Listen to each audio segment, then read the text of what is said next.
Welcome to the FCICA product webinar series. Thank you for joining us. We are pleased to have Steve Hillis, CEO of Empower Partners, with us today, presenting Keeping Your Pipeline Full in Spite of COVID. Steve is the CEO of Empower Partners and a flooring industry veteran with 35 years experience in leadership with companies like Mohawk, Milliken, Tandus and Beaulieu. Steve is a frequent keynote speaker and author of the upcoming book, Listening to Your Customers, and an executive coach to flooring business owners. Welcome, Steve. We're excited to have you. I'm going to turn the controls over to you. All right. Good morning. Thank you, Christine, and good to be with you on the webinar this morning. Our topic today is keeping your pipeline strong in spite of COVID-19. So we're going to be drilling into that today, and appreciate you being on the call. The purpose of our webinar and the key things we're going to cover is first how to improve your company's culture and your bottom line during this COVID crisis time. As many of you know, we do training and consulting with flooring dealers all across the country. So a lot of what we're going to share today are what I would call best practices from commercial flooring dealers around the country. I find that there's certainly many different situations and environments that we're having to deal with. Certainly some parts of the country are shut down more than others. Some companies have more concerns or fear around COVID and sheltering at home than others. So that's one of the challenges we have, is there's a real variety of responses that people are making to this, and we'll talk about that today. But I really just want to share today as many ideas and best practices as we can that might help you in your business. Number two, we're going to talk about how to get closer relationships with your customers during this time of social distancing. That can be done. That is being done by many of our clients, but you really have to have a proactive approach to accomplish that. How to keep sales and operations staff motivated, positive, and productive during this pandemic. That certainly has been a challenge. While many of us are working from home with lots of distractions, we feel like being productive working from home is much harder than from your office. So it takes some real discipline, takes some real focus to be able to do that. And we'll touch on that today.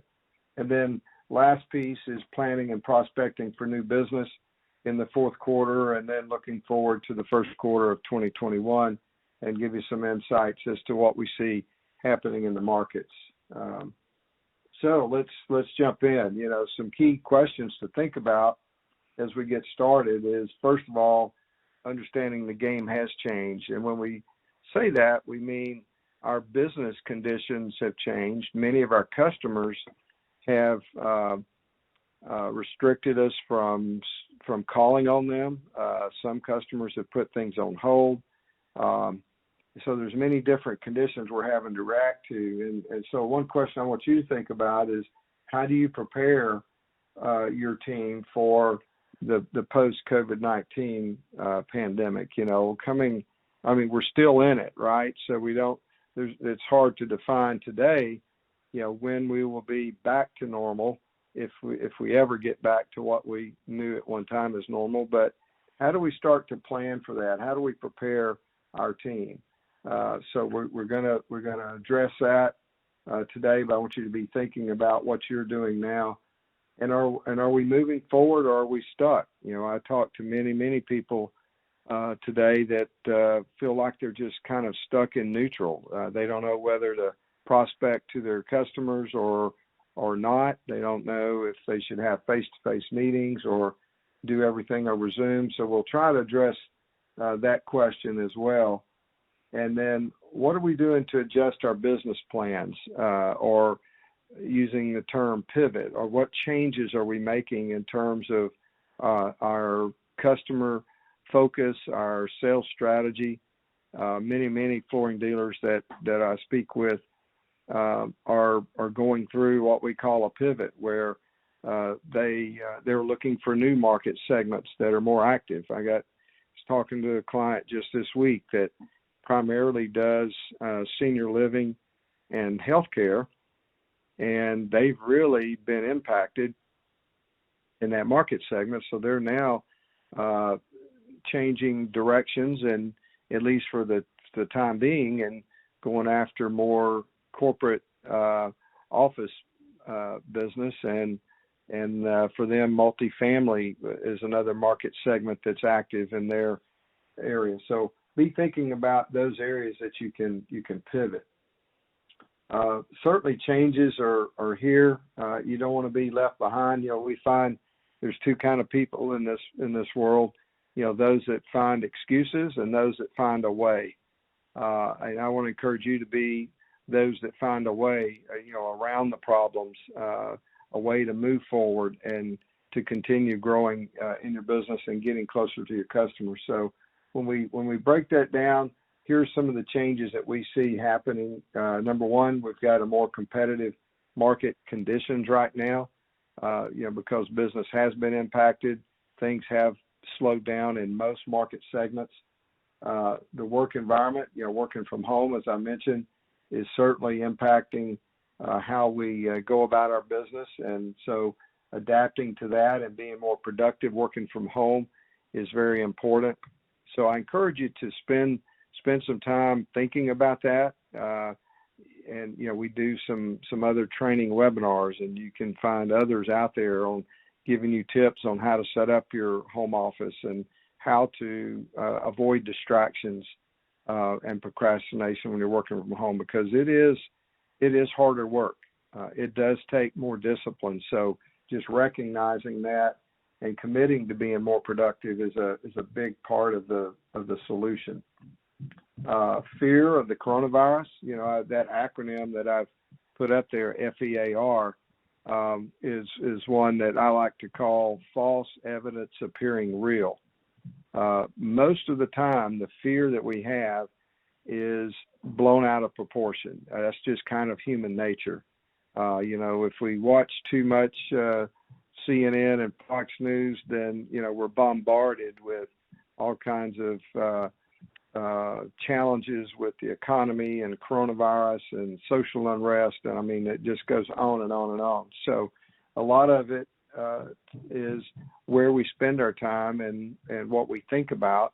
But fear is something that we can, by being more focused on our schedule, more focused on our business plan, then you can move beyond that fear. And that's what I want to encourage you with today.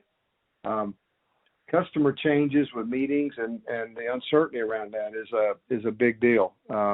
What we encourage you to do there is to be empathetic to your customers. I encourage you to listen very carefully to your customers as to what their fears might be around Corona. It's a great question to ask. What are your new guidelines for doing business? How would you like to communicate? Is your office open to see sales presentations? Do you want us to use Zoom technology so we don't have to be face to face? But do we need to be wearing a mask when we come to your office? And just getting some guidelines. And the main thing I want to emphasize is being empathetic to each customer, because you may find, out of the 5 top customers you're working with right now, they have 5 different protocols for what they expect if you're going to do a face-to-face meeting. So spending time up front to ask for their guidelines is very important, and that shows them that you really care about them. You're not just trying to plow in and do your normal routine. One thing that's for sure is our normal routine will probably not work in the future. Going through some kind of modification to how we serviced our customers is something that I think we need to just buy into and be aware of. Certainly a lot of distractions. I mentioned that earlier when you're trying to working from home, many schools are requiring the kids to be doing school from home, and that adds even more distractions and challenges. But the strain on company profits and working capital to operate, that's a reality that we're dealing with in most cases, in most markets. So being sensitive to that and being just as productive and profitable as we can is really an important part of what we need to think about. We may be encountering material shortages, with the tariffs and the issues with coronavirus, and there's certainly many in the building products arena, many products that are being delayed, and that affects our job performance. And so staying on top of your material supply chain is, I think, more important today than it's ever been, to anticipate where there may be problems if things are coming in from overseas, or even your day-to-day suppliers with getting supplies and those things. The more you can anticipate shortages in materials, the better you can plan, the better you can make your customer aware, because that's just a reality of what we're dealing with today. And then certainly labor shortages. We know our industry is still plagued with, even before coronavirus, one of the biggest problems that we have, and you've heard that from trade shows, from conferences, webinars. With coronavirus now, it's even a bigger problem. So just better planning, communicating better with your customer. I think that's the two key takeaways from that is you can't communicate too much to your customers during this time.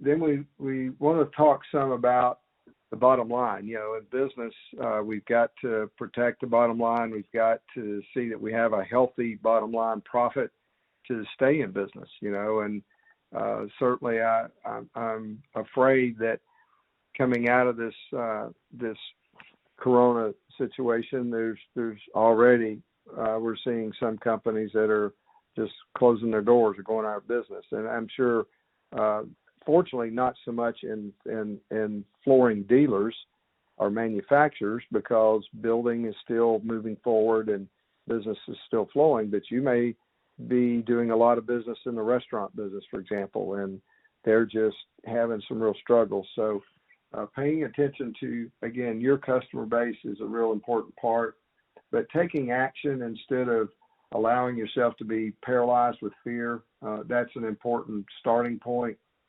We've talked about pivoting your sales strategy. Encourage you to really give that some thought, with your leadership team, and look at where we're doing business today and where we may need to shift and go after other profitable business, where business is open and active. I think motivating your team with more communication. We feel this is an ideal time in most cases to be doing training. When market conditions are normal, prior to COVID-19, we were in a pretty booming market cycle for quite a while, and so it's hard to have the time to train project managers, to train site superintendents or salespeople, and to get our team working better together. So while things are slower, we find that the progressive companies are investing more in improving their systems, improving their communication skills and their training. And certainly watching your gross profit. We think the best way to do that is focus on your customer relationships.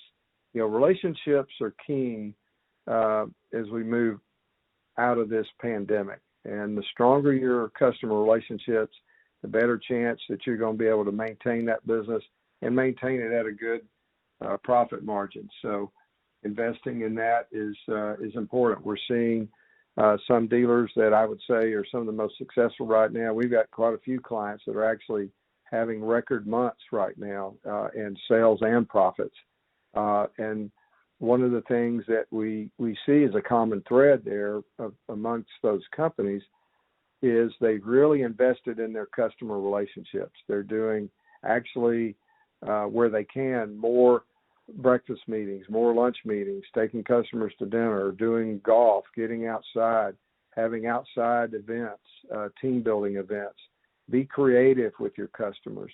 Again, it's part of getting over this fear and just being paralyzed, sitting in our home office, worrying, and it's getting very safely, be smart about any activity, of course, as you pull groups together or do things, but that's part of what we've got to do these days. We can't just become paralyzed and stay in neutral. If we do, then it's going to impact your business. So that's kind of the key message there. If there is a time where you need to streamline your organization, whether it be systems or too many people, to right size your business, that there's a lot of that's going on right now, and it's probably a smart time to do it. So when we look at key initiatives, I'll give you some ideas. These are some things we're seeing other dealers do that are really helping them, but these are we call potential profit growth initiatives, PGIs, profit growth initiatives. It may apply to your business, may not. I wanted to share some of these with you. One is first in the sales culture. What is the quality of our sales team? Is now time to expand and bring some new blood in, or is this a time to help train our current people? But make sure that you've got a good team out on the field that's on the front line calling on our customers. And then how effective is our sales team? I encourage you to evaluate the profitability and the productivity of each salesperson and see that they're doing the right things. We call it the priority daily activities. Are they doing those every day? It's harder to manage in this COVID environment we're in, because people are working from home. They're not in the office. We can't keep our eye on them. So that it takes more trust. It takes better systems. And what it really requires is more communication. So many companies are having at least weekly Zoom calls with their team. Some people are doing more than that. Some people are doing daily Zoom calls when there's a lot of activity. But just think about what kind of communication systems will help in your business.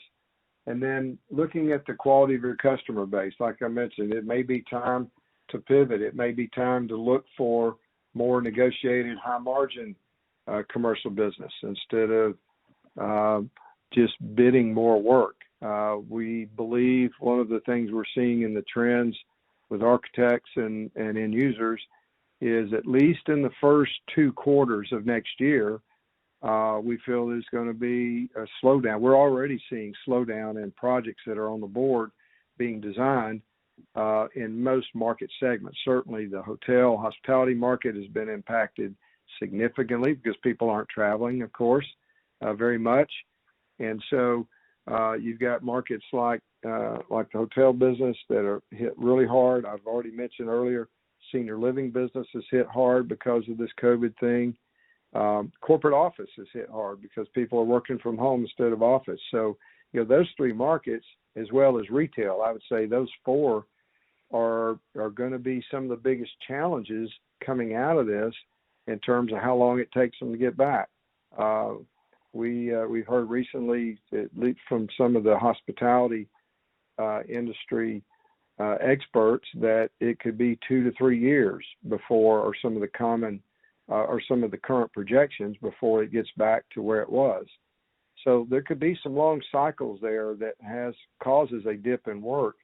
Fortunately, we were all in such a strong economic position prior to COVID-19 that there was a lot in the pipeline. And so we're still working off that pipeline now. But one thing that we need to be keeping our eye on is what's going to happen in the first half of next year. If that pipeline starts to dry up with new projects coming on board, then it might make sense for your company to pivot to develop more negotiated business instead of waiting on larger projects that you might be bidding. That could mean smaller projects that you do instead of larger. So you just have to analyze that for your market and for your company, but see that you've got that quality of customer base that's going to move you forward. So we talked about how solid your customer base. We want to also look at how to use technology to your advantage as you move forward past COVID-19. And I'll just share with you, again, some best practices that we're seeing and part of what we're teaching our clients as we do coaching and training. There is a big opportunity right now, especially if you're in sales, to connect with customers and expand your business going forward by using technology more, such as Zoom calls or GoToMeeting calls, and actually using the phone more, and then making your face-to-face meetings, your time in the field calling on customers, more strategic. So instead of just making your normal milk route to see these customers or to go from job to job, be more strategic about that. Are there things that we can do over a Zoom call and that will accomplish just as much? And when we talk about being more strategic, how do we climb the ladder within that customer's organization? You know, if you've been calling on, say, the entry-level facility manager at a hospital and doing work in a hospital, how do we climb the ladder and get to the director of facilities? How do we get to the assistant administrator? And then ultimately, how do we get to the administrator and build that relationship? That takes time, that takes strategy, and I'm just suggesting that as we go through problem situations, which, you know, this COVID-19 is certainly a problem situation for the world, is there an opportunity to climb the ladder and be more strategic when I go meet with that hospital? Can I take the chief engineer who I know, work with every day, and get him to, he or she, to also invite their boss, the director of facilities, the VP of construction? So look for those opportunities to climb the ladder. One of the reasons that now is a great time to do that is their business is probably slower. They probably have more time to sit down and meet with you versus when business is really cranking. So in each of your customer relationships, look at how you might be able to use that technology better. The average salesperson, I'll just share with you a statistic, makes 3 to 4 effective sales calls a day. And that's the average good producer. We believe that by doing what we just went through, being more strategic and using technology more, that you can double that you can have 6 to 8 effective customer interactions, or call it sales calls, per day. So and I see people doing that today. So, you know, that's not just theory. I mean, that can be done, but you have to take that kind of mindset and attitude about it. And then showing empathy, I've mentioned that earlier, and building strong relationships. I love this acronym, Show Customers You Care. CARE is customers are really everything. And if you can get your whole company to embrace that and understand that it's not about our policy, it's not about our procedure, it's really about our customer and what's important to them in terms of how you deliver your floor covering, how you service them. Next is the value proposition. It's a good time to really look at, what do we say about our company? What makes us different from our competition? And you know what's also ties into this that's even more important is, what do our customers want to see from us in terms of a value proposition? And then the other factor is, what's our competition doing?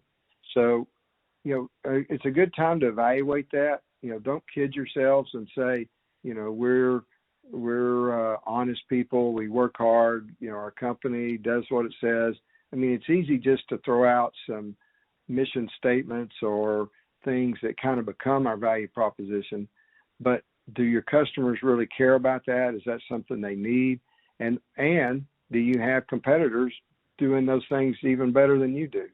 So we just encourage companies to be honest, be realistic, and really evaluate. And the best way to do that is to ask your customers, how do they compare you to brand X across town, to your competition? What things do they want to see from you that would be meaningful? So spending time on that value proposition can be really, really powerful to move you through this type of COVID environment.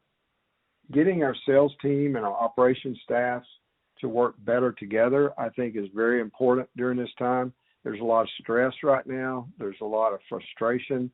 Like we talked before, there's materials that are a short supply. There's vendors that are delivering late.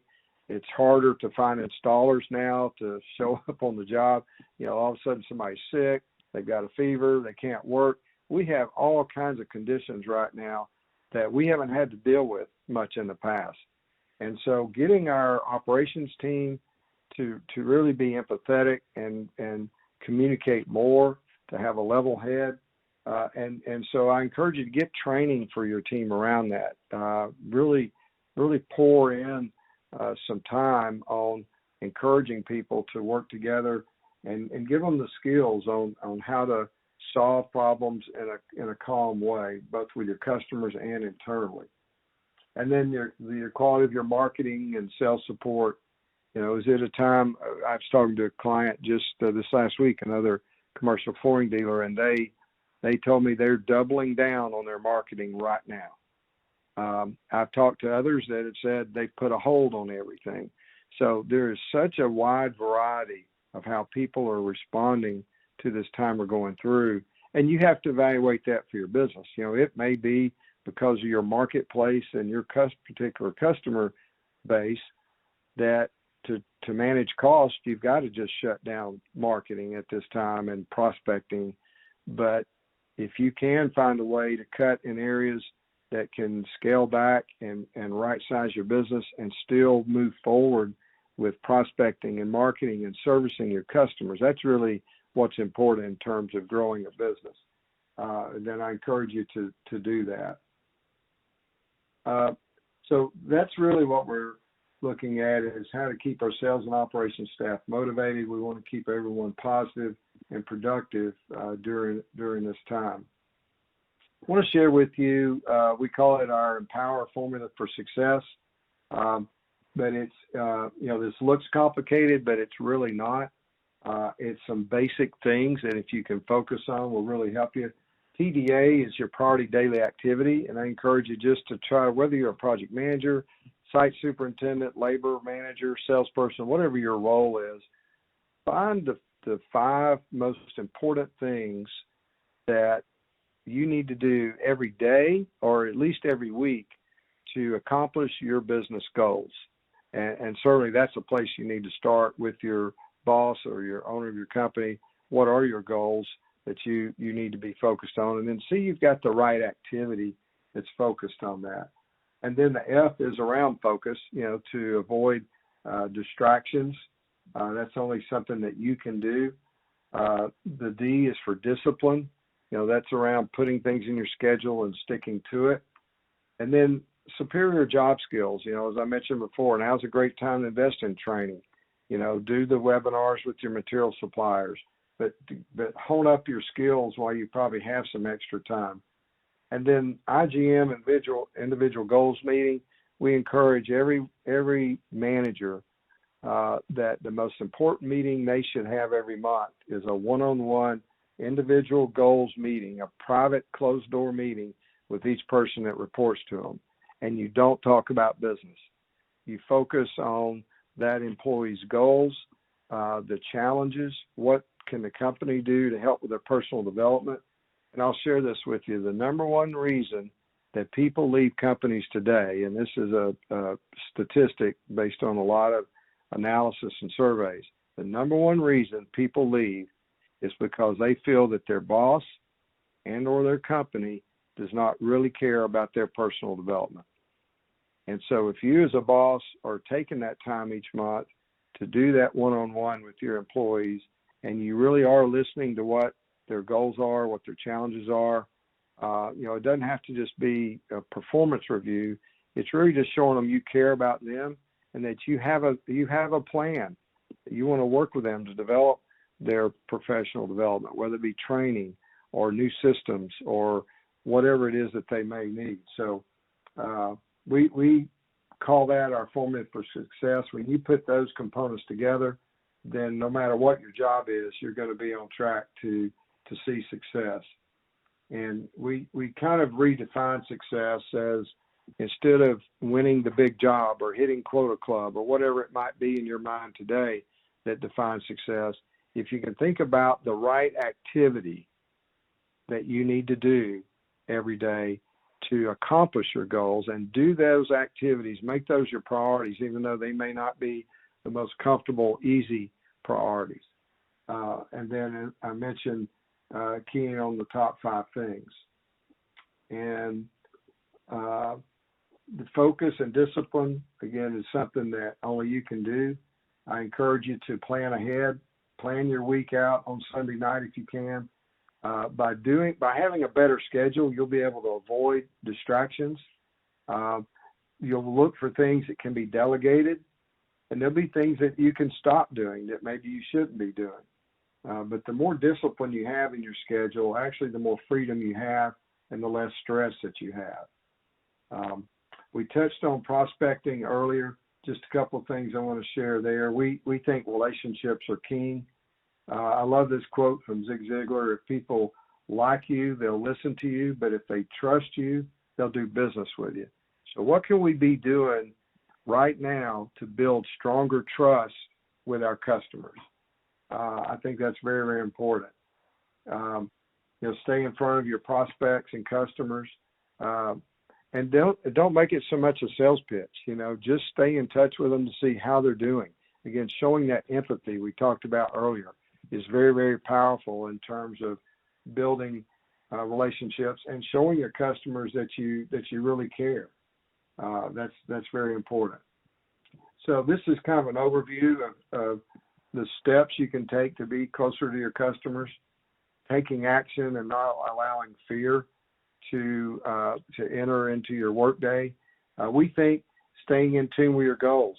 We help clients develop their 5 personal goals and 5 business goals, and then review that twice a day.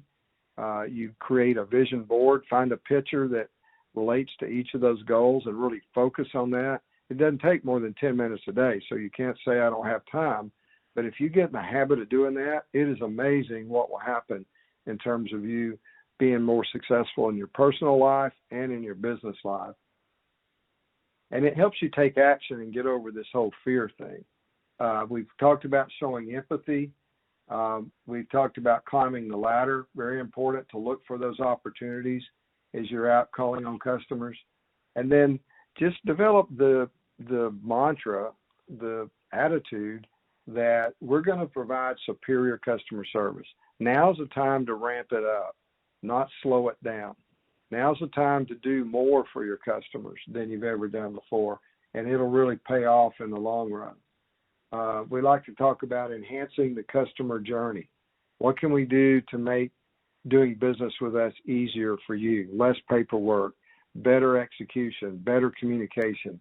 And ask your customers about that. Ask their opinion about what you can do to be more important to them. And then alter your selling process, like we talked about before. Use technology to increase the number of customer touches, be more strategic. Use breakfast and lunch meetings to build stronger relationships. It's a great time to be doing that and investing in that. And then as we start to wrap up, educate yourself. Now's the time to invest in training and honing your skills, whether you're a project manager, sales, or whatever. And then do more planning and prospecting as you look at fourth quarter and the first quarter of next year. So make sure you're clear on what your goals are, your top 5 goals. Make sure that you're understanding what your prospects and your customers' pain is or their problems, and then really focus on solving those problems. That's very important. And then tracking and follow-up is maybe the most important part of all that. Is if you're going to put the effort in to prospect for new business, make sure you've got some good follow-up systems that support that. So to reflect on some of the key points, love to have you make the commitment to spend some time over the next week or so identifying your top 5 personal goals and your top 5 business goals. Talk to your boss about that. See that your business goals are in line with where the company needs to go, because it may have changed in the last 6 months compared to where you were last year. Create your PGAs, your profit priorities, and think about how to communicate that through your company. And then, follow that formula for success with your daily activity, your focus, your discipline, your sales skills, very important. Ask your boss if they would be open to a monthly 1-hour meeting to review your goals and your objectives and and to work on your personal development. And then make sure that you're building stronger customer relationships as you move forward. Listening to your customers, showing empathy, that's really some of the key components. And then this is how to get in touch with us. We'd love to speak with you about either one-on-one coaching or training for your group. So if we can help you in that way, please make note of our number, email, go to our website. We have training videos that are free, posted on our website. So I encourage you to do that for your team building. So I think that's the end of our presentation. Christine, I'll turn it back over to you.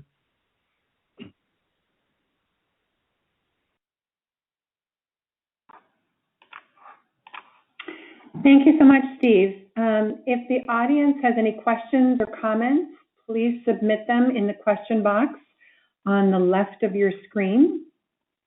We'll wait a moment to see if there's any questions and give you a little bit of time.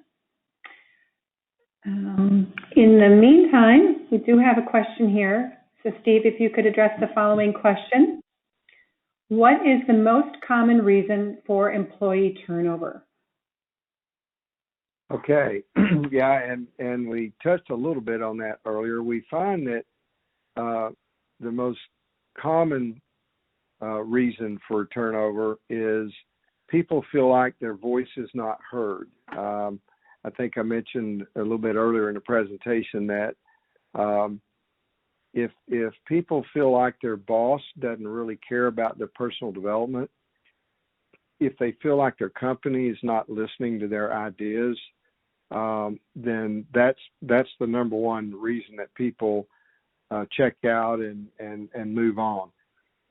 Beyond that, I think the work environment, if there's a stronger culture, then that really helps keep people on board. But if there's a toxic culture and a lot of infighting and communication, that's probably the second biggest reason that we see people moving and changing jobs. Okay, thank you. And then there's another question, and that is, what's the difference between training and coaching? Yeah, that's a great question, and many times there is a lot of overlap or confusion around that, but there is a big difference. We find, training is where you're delivering content to a group, and I'll use this for example. I mean, this webinar is a training, and statistically, people are going to remember around 20% of what they see in a training, just like in this webinar. 6 months from now, they'll be using even less than that, just statistically. Coaching is really come on in the last couple of years and is growing like wildfire, because people have learned that when you can do one-on-one coaching, it's like one-on-one training instead of trying to do it in a group. And it's also repetitive. We call it spaced repetition training. So if we're trying to deliver some kind of training to increase your skills, to improve behavior and performance, if you just hear it one time, the odds are very slim that you're going to make that behavior change and do it. But through coaching, the way we do it at Empower Partners is every other week for 45 minutes. So it's 2 calls a month, and that goes through either a 6-month program or a 12-month program. But as we can reinforce that training element and give examples, real live examples, all of our coaches have 25 years experience in the flooring industry. That's really all that we do. So we've been in your shoes. We understand holding a specification. We understand solving a problem or negotiating a change order with a contractor over floor prep issues. So as we use those real life examples with the training elements of time management and prospecting and relationship building, then it becomes much more impactful. Okay, and one final question I have here is, what's the biggest challenge for flooring salespeople? Well, that's a good one. I would say the biggest challenge for flooring salespeople is really learning to build trust with that customer, to build a stronger relationship. So many times we see floor covering salespeople that are going through the motions. I referred to earlier just following the milk route. Calling on, going from project to project. Many times we see companies that we've got clients today, and most of their sales force is quite honestly just chasing the bid market. So, and that may be part of your business model, but one of the big challenges in that is when the bid market slows down, when the economy slows down, if there's changes that happen, then you may be in trouble with your income and your business. However, if you're investing in doing a great job on each and every job and spending the time to show your customers you care and building a strong relationship, that's the reason I referred to earlier, relationships are king, then we've learned that you not only will have a better flow of business, steady business, but it'll be more profitable. Instead of selling on price, then you're selling on quality and service and that trust, that relationship that's there. So I think that's probably the biggest challenge that we see is people to make that transition from selling on price or just chasing projects to really understanding how to build negotiated long-term customer relationships. Okay, great. Thank you, Steve. If there aren't any more questions, I did not receive any more questions. So on behalf of FCICA, thank you, Steve, for presenting today's webinar, Keeping Your Pipeline Full in Spite of COVID. Sims, you may now navigate to the Submit Credit tab to receive credit. Please note that you must be signed into the education platform for this feature to work. If you have any issues, please let us know. This is the conclusion of the webinar. Thank you so much for joining us. Have a great rest of your day.